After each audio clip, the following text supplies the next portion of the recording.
The battle for Disney is on. Yes, you know about Nelson Peltz. Yes, you know about Ike Perlmutter. I'm sure you've heard that Jay Rasulo, the former Disney CFO, is joining forces. But it's the richest man in the world continuing to hammer down on Disney that has so many intrigued. Will Elon Musk be joining Trian in the effort to gain board seats and take power away from Bob Iger? Well, he's given another indication that perhaps, because Elon Musk is not relenting. And no, today we are sharing with you a video in which Elon Musk says that Walt Disney would be turning over in his grave at the way his company is now being controlled.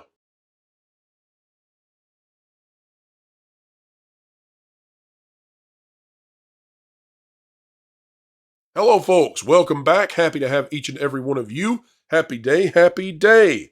Today, we're talking about something that came out at a rather unusual location, that is, right in front of a Cybertruck. Elon Musk trying to get folks to buy his latest version of battery-powered vehicles. The Cybertruck, of course, the monstrosity, the huge, hulking beast of a truck. But he was making huge, beastly remarks, and not about Cybertruck. Surprisingly, Elon Musk is still on the attack for Bob Iger. He wants Iger fired, removed, taken away from the Walt Disney Company, and he had some remarkable things to say about what he thinks Walt would say about everything today at Disney. Elon Musk continues to hammer home that he is not happy with Disney whatsoever, and this just continues and continues. This time we are going to a video. Let's see, we'll just drop where we can see all of it.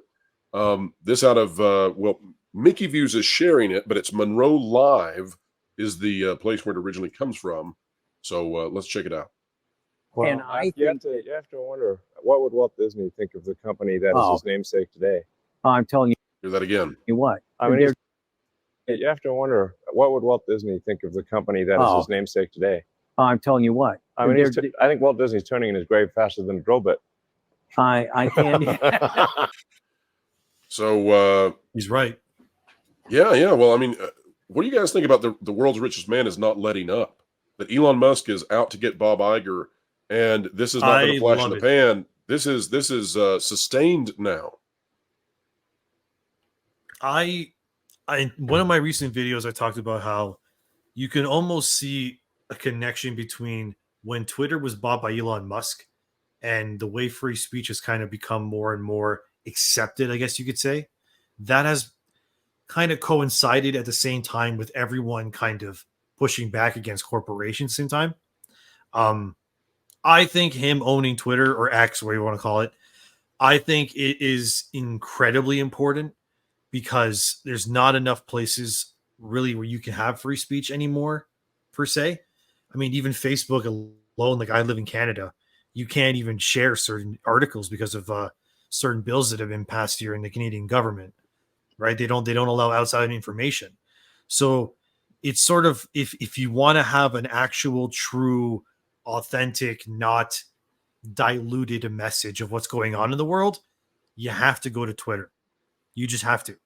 And I think that what he's doing is one of the most important things that needs to be upheld.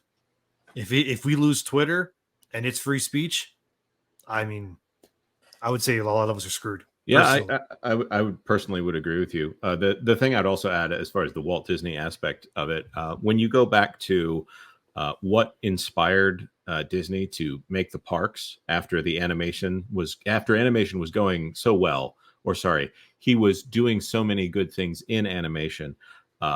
He kind of became disillusioned with animation after the unions took over, and when that happened, not that he was anti-union, but he felt that he was betrayed by his animators and that they were working against him, and that in order to get a union, they had to say some pretty awful things about Walt.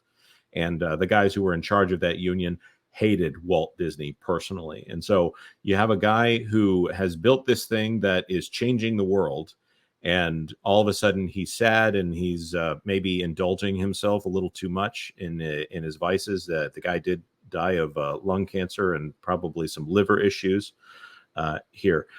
The thing that he did on his own was build the Walt Disney parks. And in building the Walt Disney parks, he got funding and he also got them promoted on ABC. So there's an entire aspect of the Walt Disney Company right now, the parks and the television aspect, that grew out of Walt being disillusioned with parts of his own company.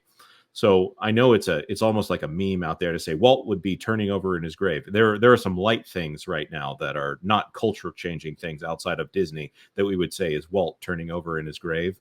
But man, the idea that his company has anything to do with the Communist Party of China, absolutely. Just that, even before we get to things that are going on inside the United States. Wow. Walt Disney would be appalled at the China involvement. And I don't think there's really much they can do to save it, because as far as from what I can tell from all the news and everything, the entirety of Disney is just, they all think the same. It's one giant echo chamber. So whenever I always hear people say like, oh, well, how will they fix Marvel, for example, right? Like maybe if they reboot it, it's like that's not going to change anything because the same people will still be in charge. If anything, if they reboot stuff, it'll get even worse. So it doesn't really matter, like what Disney really does at this point. You have to drain the swamp. You just have to. I saw one funny comment in one of my videos. Someone said it would be great if Elon Musk bought Disney. And I was like, yeah, that would be amazing. It won't happen, but that would be incredible. Because maybe then they'd be good again. I mean, but, with a few $1 billion that he could probably get back, because if he spends that much money on stock, it would. And again, not financial advice. No one take financial advice from me. If Elon Musk said, I'm buying $5 billion worth of Disney stock, it would immediately pump the value of Disney stock. And he could make waves on the executive level. And then if he got rid of that stock, he would probably make profit just on that and also make changes at the Walt Disney Company. Hypothetically, again, I am not giving financial advice to anyone on this channel, but he could ruin Bob Iger's day in a pretty big way and not have much cost to himself, I think. Well, Elon Musk, it's my understanding that his net worth is higher than the entire Walt Disney Company. He's worth about $100 billion more than the Walt Disney Company. So when he's talking to Bob Iger, he's not talking to an equal. And I think that's probably what insulted him the most, was that Bob Iger spoke, in a demeaning manner towards Elon Musk as if he was a moral superior. And of course, we've seen based on this audit that may not be the case at all. But for someone who is a minor player in comparison to Musk, if this came from somebody like Larry Page, Elon Musk may have taken that and not jumped on it so hard. But I think he was offended. It was like a T-baller coming out at a professional sports player. Musk was like, screw you, go fund yourself. Try to bribe me with money. You're little Bob Iger. You're little Disney. And I think that's what came out. Any more thoughts on this topic, though? I want to hit.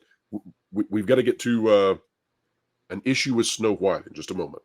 Well, Elon is just saying out loud what a lot of corporate heads say to each other in private. I mean, he's not changed any tune or attitude. Right, you don't think that Zaslav has told Iger to GFO? Come on.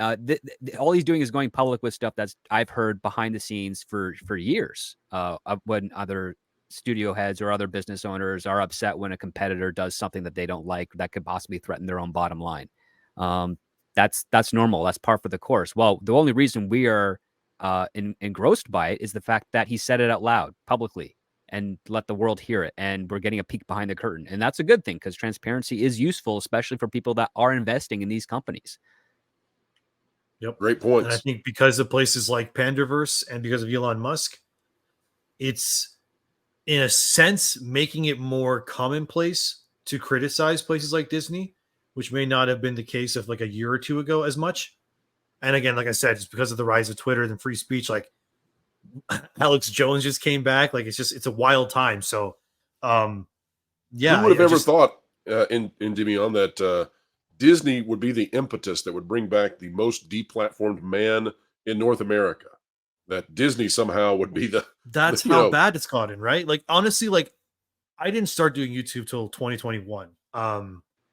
When I was just a guy watching Marvel movies, I was watching them from 2016 to 2019. I honestly felt like Disney could do no wrong. Mm-hmm. I was like, these guys are making all the right choices, all these great movies. well, I mean, Marvel anyway. I didn't really watch the live action Disney remakes because I have the original movies, but they're still doing really well. Beauty and the Beast made $1 billion, Aladdin made $1 billion, so on and so on. And Divion, I want to stop you there because I Yeah. want people to understand something. You know, we get blamed a lot for being Disney haters, right? That we're out to despise Disney. And yet all of us, I think, on this panel sit here and look at Disney through the early 2000s and the 2010s and all of that, and we say, this was fantastic. This was fantastic. This was fantastic. I think something it's changed. Like, I was born in 92, so I grew up on Disney like my whole life, right? Watched Lion King, watched everything. Snow White. Like my favorite Disney movie is Beauty and the Beast. I love that movie. Anyway, the reason why I cover it so much, I mean, you guys probably agree with this too, is it's not from an apathetic state. It's from a sense of like you're seeing something that you love so much that you've held so dear your whole life just destroying itself when like there's no reason for it.